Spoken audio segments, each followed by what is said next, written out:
파트 6. 제독. 다시 읽다. 책은 2번 읽지 않으면 독서가 아니다. 마스오카 세이고. 책에게 독자는 언제나 낯선 타인이다. 하지만 그 낯선 타인은 책을 통해 과거의 자신을 보며 변해버린 지금의 자신을 보게 된다. 그래서 제독은 그 어떤 것과도 비교할 수 없는 가치 있는 여행, 이른바 자아의 시간여행이 된다.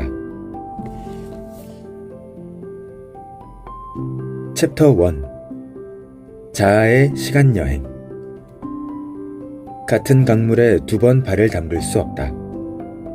헤라클레이토스. 지금 안심하기 위해 읽는다. 여러분은 아이들이 이미 본 책을 10번이고 20번이고 계속 반복해서 읽어달라고 하는 경험을 해본 적이 있을 것이다. 왜 그럴까? 작가인 레리 맥머트리는 예전에는 모험을 위해 책을 읽었지만 지금은 안심하기 위해 읽는다. 언제나 그대로인 것으로 돌아갈 수 있다는 건 얼마나 근사한 일인가? 라고 말했다. 우리가 같은 일을 반복하는 것은 바로 안전성에 대한 욕구 때문인 것 같다.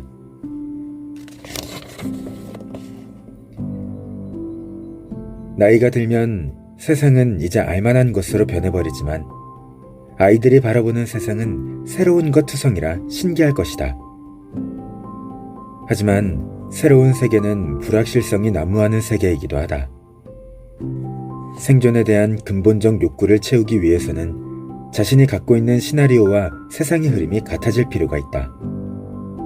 즉, 자신의 예상대로 흘러가는 세상이 필요하다. 다시 읽는 책은 바로 아이에게 그런 세상일 것이다. 생각해보면 나도 어렸을 때 삼국지를 수없이 반복해서 읽었다. 특히 오간참육장 편은 수백 번 읽었을 것이다.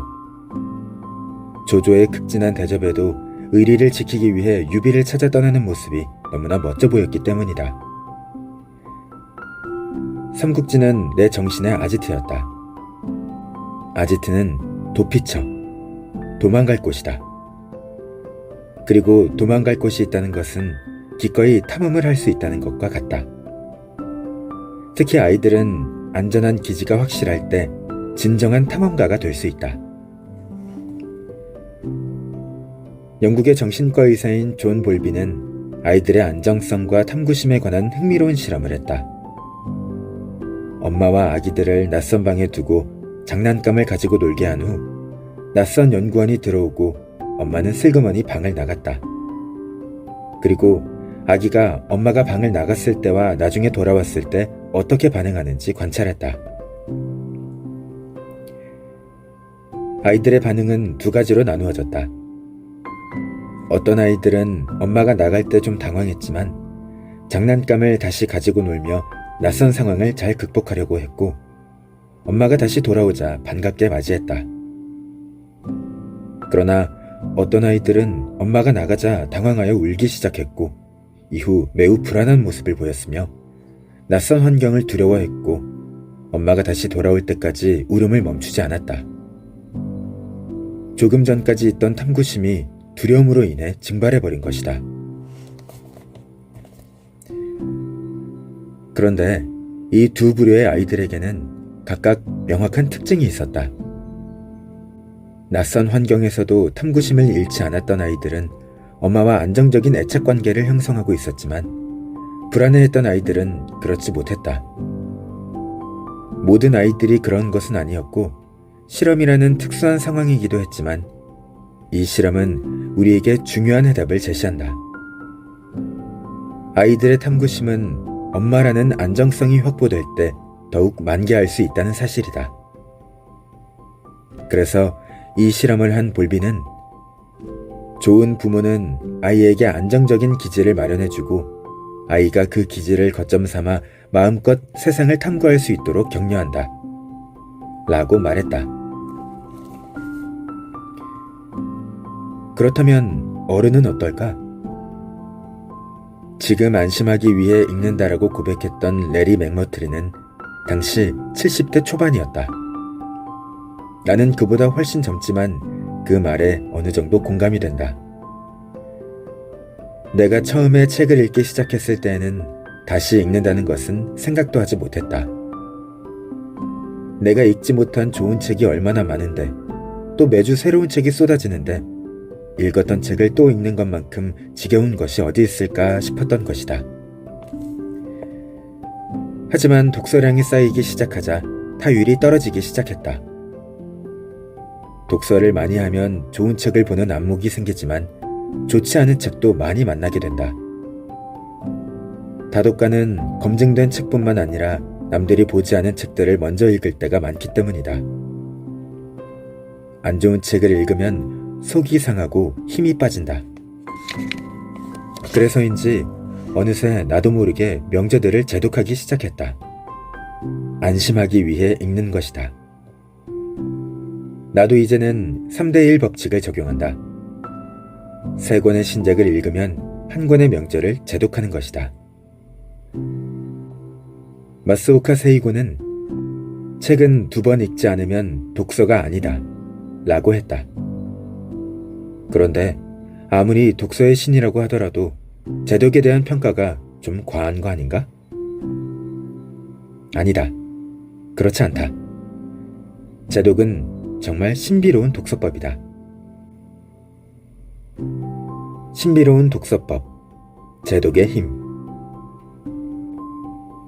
오늘 예전에 읽었던 책을 들추어 보게 되는 것은 그것들이 사라져버린 날에 대해 우리가 간직하고 있는 유일한 기록이기 때문이며, 이제는 존재하지 않는 거처와 연못의 그림자가 그 책장 위에 비치는 것이 보고 싶기 때문이다. 프루스트의 독서에 관하여에 나오는 내용이다. 그는 우리가 예전에 들추어 보았던 책을 다시 읽게 되는 이유는 지나간 내 과거를 만날 수 있기 때문이라고 했다.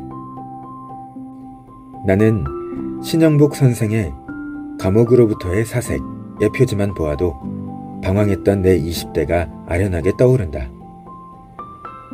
첫 장 나의 숨결로 나를 데우며를 읽을 때면 당시에 느꼈던 전율이 다시 느껴진다. 신영복 선생은 통역당 사건으로 억울하게 투옥되어 무기형을 선고받게 된다. 그의 나이 28세. 지독한 추위가 감옥을 압도했다. 선생의 내뿜는 입김 이외에는 얼어붙을 것이라고는 아무것도 없기 때문이다. 감옥 안으로는 칼끝 같은 빈광이 내린다. 기온이 내려갈수록 이 빛은 더욱 날카롭게 서슬이 서는 듯하다. 그는 그 빛을 바라보면서 이렇게 말했다. 그 번뜩이는 빛 속에서 냉철한 예지의 날을 세우고 싶다. 나는 이 책을 20대의 끝자락에 읽었는데 마치 내가 감옥 안에 있는 듯 지독한 한기마저 느껴졌다. 그리고 생각했다. 과연 나는 절망의 시공간 속에서 이처럼 냉철한 예지의 날을 세울 수 있을까?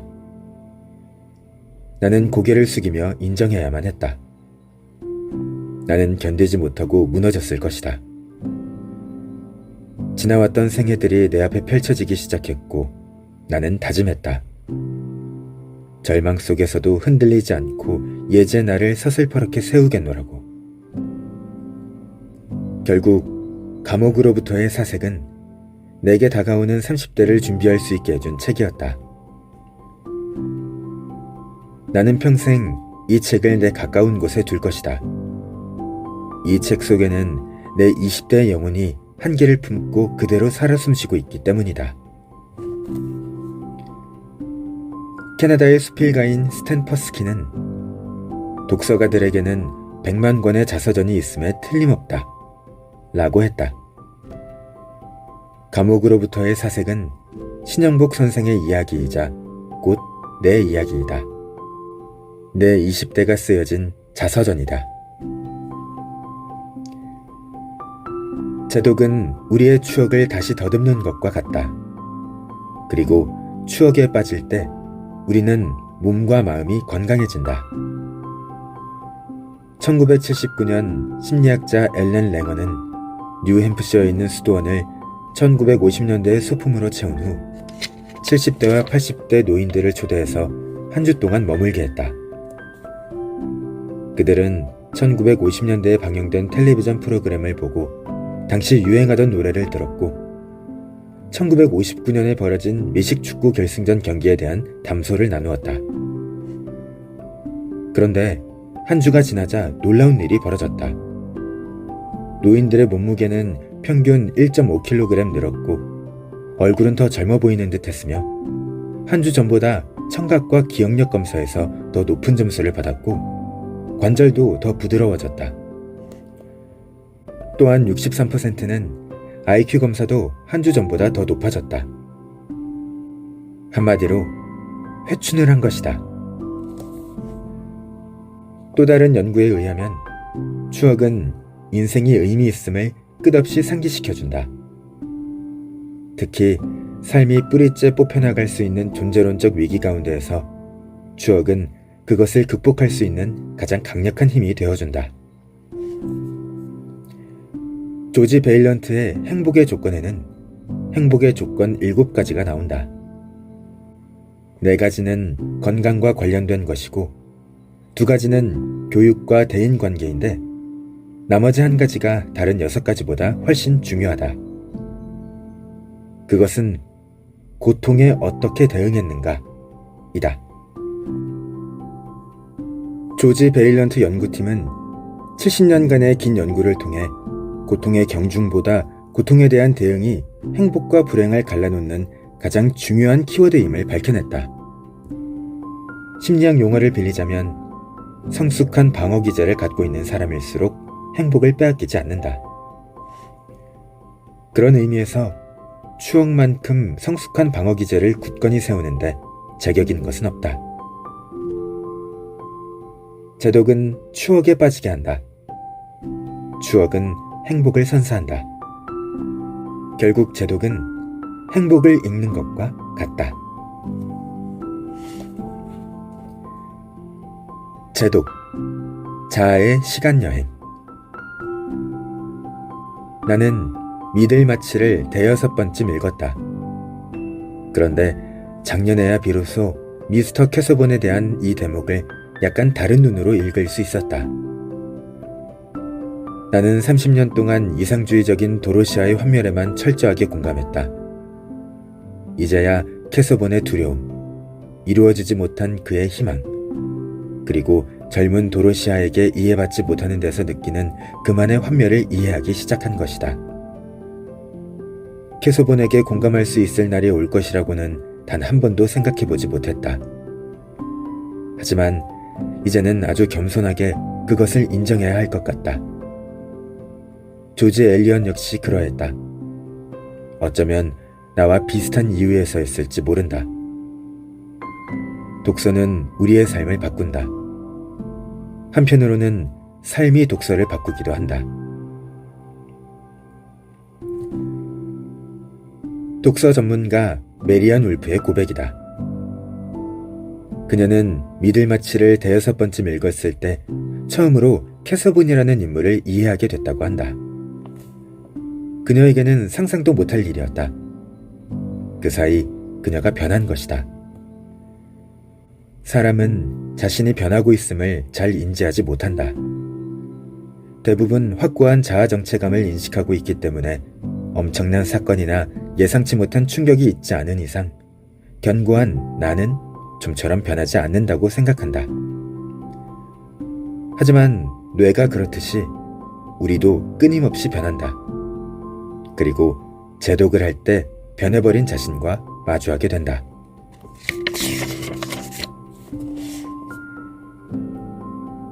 나는 함디 박사에게 생일 축하 노래를 불러보라고 했다. 그는 별로 어렵지 않게 노래했다.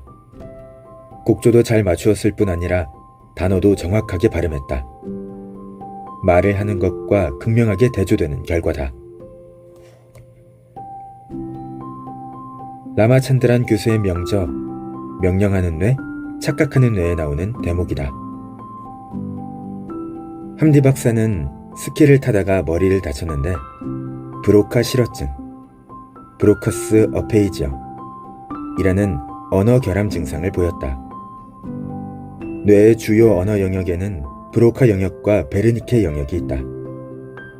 브로카 영역은 구문론과 관련이 깊고 베르니케 영역은 의미론과 관련이 깊다. 함디 박사처럼 브로카 영역에 문제가 생기면 의미 전달은 어느 정도 되지만 말이 중간중간 끊어지고 문법 구조를 무시하는 말을 하며 베르니케 영역에 문제가 생기면 말은 유창하게 하나 의미를 알 수 없는 말을 한다. 이 두 영역이 궁형다발이라 불리는 신경섬유 밴드로 연결되어 있어 우리는 모국어를 유창하게 할 수 있는 것이다. 브로카 실어증에 걸린 함디 박사는 문법에 맞는 말을 하지 못하고 말을 유창하게 하지도 못했다. 그런데 생일 축하 노래를 불러보라고 했더니 완벽하게 노래를 부른 것이다.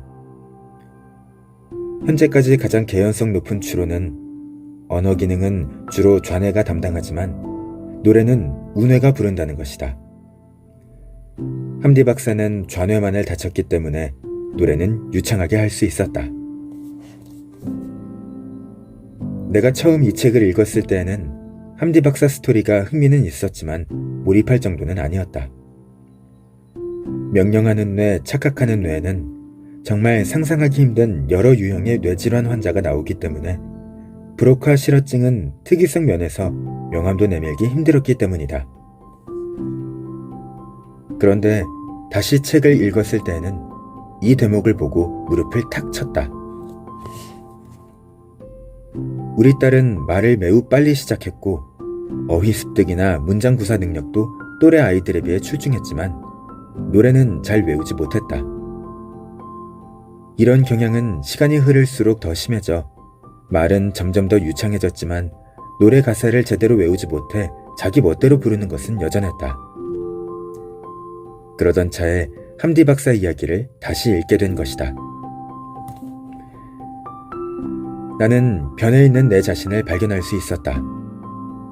어느새 자녀의 삶에 지대한 관심을 쏟고 있는 부모가 되어 다른 눈으로 책을 보고 있었던 것이다. 제독을 통해 새삼 그것을 느끼고 나니 묘한 느낌마저 들었다. 내가 매년 정기적으로 하는 일 중에 하나가 책을 버리는 일이다. 집을 넓히긴 힘드니 버릴 책을 솎아낼 수밖에 없다. 이렇게 버려진 책 중에는 내가 독서 초보 시절에 명저라고 꼽았던 책들도 몇 권 있었다. 숭흥빙의 화폐전쟁 같은 책들이 그렇다. 경제에 관심이 깊어지던 시절 화폐전쟁을 처음 읽고 내가 활동하는 게시판에 이런 대작은 감히 서평하기 힘들다며 좀 더 발전한 다음에 서평을 쓰겠다고 했다. 하지만 정작 내가 좀 더 발전한 다음에는 서평을 쓰지 못했다. 화폐전쟁의 실체를 봤기 때문이다. 그것은 수준 낮은 음모론 서적이었다. 나는 그 책을 다시 읽으며 씁쓸하기도 했지만 한편으로는 스스로를 격려했다. 예전에 내 모습이 부끄러웠지만 한편으로는 그 사이 독서를 통해 지식적으로 좀 더 깊어진 내 자신을 만났기 때문이다. 헤라클레이토스는 같은 강물에 2번 발을 담글 수 없다 라는 유명한 말을 남겼다. 알다시피 강물은 계속해서 흐르기 때문이다. 그런데 헤라클레이토스는 이 유명한 말 뒤에 이런 말을 남겼다. 강물은 흐르고 사람은 변하기 때문이다. 제독의 진짜 비밀은 여기에 있다. 사실 다시 읽기란 불가능하다. 왜냐하면 사람이 변하기 때문이다. 책에게 독자는 언제나 낯선 타인이다. 하지만 그 낯선 타인은 책을 통해 과거의 자신을 보며 변해버린 지금의 자신을 보게 된다. 그래서 제독은 그 어떤 것과도 비교할 수 없는 가치 있는 여행, 이른바 자아의 시간 여행이 된다. 이번 주말은 좀 색다른 여행을 떠나보면 어떨까? 과거에 감명 깊게 읽었던 책을 하나 골라 읽어보자. 그 책은 곧 당신의 자서전이 될 것이고 시간 여행의 티켓이 될 것이다.